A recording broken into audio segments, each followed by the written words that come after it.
Entre le boulot, les enfants et le quotidien, trouver du temps pour écrire sur son expérience, c'est presque mission impossible, vous ne trouvez pas?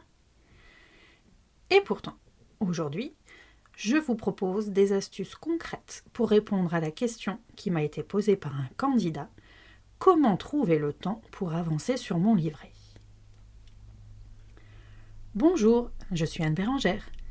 Après une reconversion, je suis aujourd'hui accompagnatrice VAE. J'aide les adultes à transformer leur expérience en diplôme. Ici, on parle engagement, motivation et stratégie concrète pour vivre sa VAE sereinement. Pour commencer, prenez votre agenda, papier ou électronique. Vraiment, sortez-le maintenant pendant que vous m'écoutez. Notez-y les plages horaires avec vos contraintes pro et perso non négociables. Les horaires de travail où vous êtes vraiment occupé, les conduites des enfants, les réunions, les activités perso auxquelles vous ne voulez pas renoncer. Pour moi qui suis visuelle, je vous conseille de colorier ces plages horaires d'une certaine couleur.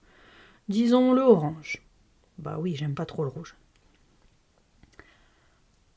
Maintenant que c'est fait, réfléchissez aux opportunités ou aux créneaux exploitables. Vous êtes au travail, votre présence physique est obligatoire, mais vous êtes disponible intellectuellement. Changez de couleur. Vous avez conduit votre enfant à son activité du mercredi, mais vous êtes coincé sur place. Prenez cette même couleur. Allez, adoptons le bleu cette fois-ci. Faites ainsi avec les moments où vous êtes physiquement occupé, mais mentalement disponible. Attention, parfois le mental et le physique doivent être assemblés.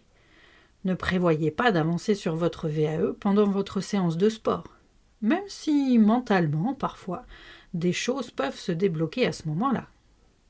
Enfin, identifiez les moments où vous êtes complètement disponible pour votre VAE. Peut-être un créneau au travail que votre employeur vous dégage pour votre parcours VAE?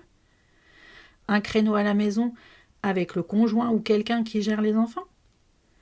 Allez, prenons cette fois-ci la couleur verte. Si vous êtes plusieurs personnes à passer une VAE dans votre structure, pourquoi ne pas co-construire vos agendas? En binôme, c'est souvent plus motivant. Si vous avez du mal à remplir votre agenda de cette façon, commencez autrement.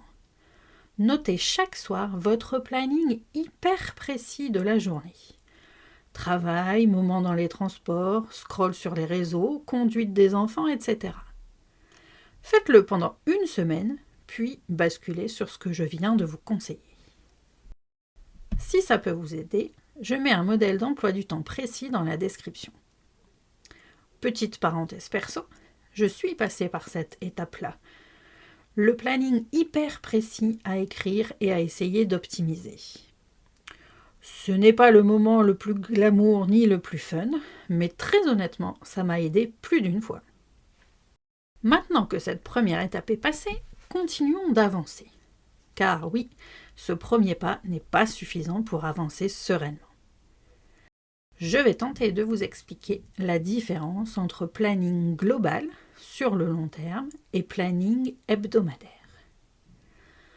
Le planning global, c'est la carte du voyage. Il vous montre le point d'arrivée, pour vous, la date de dépôt de votre livret, et les grandes étapes à traverser pour y parvenir. Le planning hebdomadaire, lui, c'est votre feuille de route pour cette semaine. C'est ce que vous allez réellement faire, pas à pas. Une petite portion d'écriture, une preuve à retrouver, une relecture. Prenons la métaphore du GPS. Le planning global, c'est l'itinéraire complet entré dans le GPS. Le planning hebdo, ce sont les instructions qui s'affichent sur l'écran. Maintenant que c'est fait, je vous livre l'un de mes mantras. Si ça n'est pas dans l'agenda, ça n'existe pas. Et personnellement, c'est vrai. Si je ne bloque pas des créneaux dans mon agenda, le point dans ma to-do sera reporté de semaine en semaine.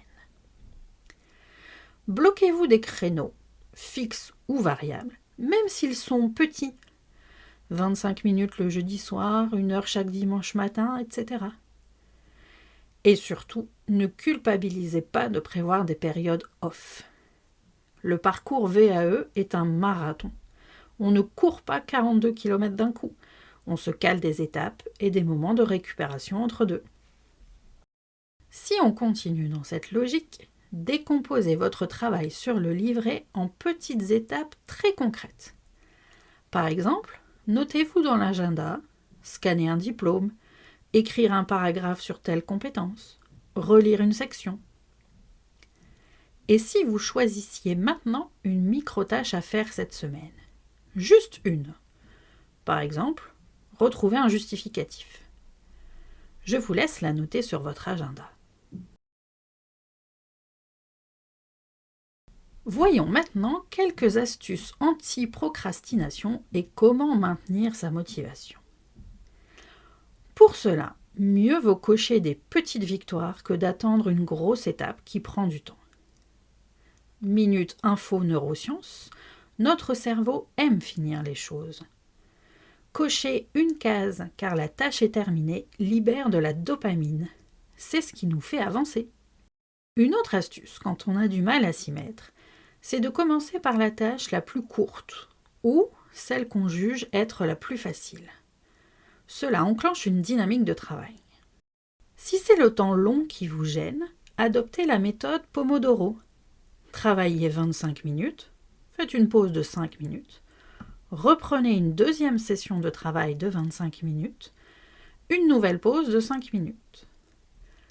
Après 4 cycles de travail, on prend une pause plus longue, 15 à 30 minutes, ou on s'arrête si le temps ou l'énergie sont épuisés. Comme dans tout parcours, il est tout à fait normal d'avoir des périodes de creux. Nous ne sommes pas des robots, mais bien des humains, avec des hauts et des bas. Quand on est dans une phase creuse, mieux vaut alors basculer en mode pause active. On s'arrête, mais on planifie la date de reprise, avec une micro-tâche sympathique ou facile pour s'y remettre. Mieux vaut recommencer le travail dans la joie que sous la contrainte et la démotivation la plus complète. Ces moments de pause, ce n'est pas l'abandon du parcours.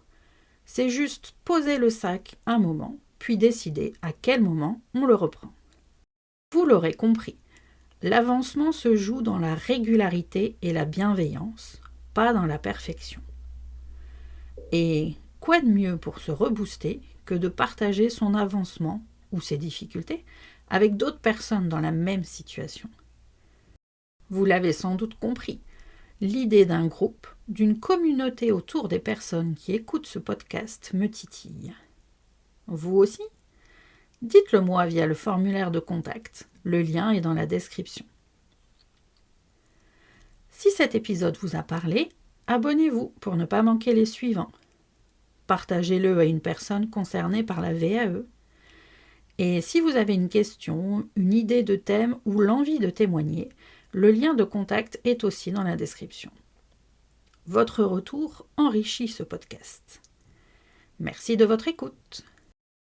La VAE, c'est votre histoire qui avance, un petit pas après l'autre.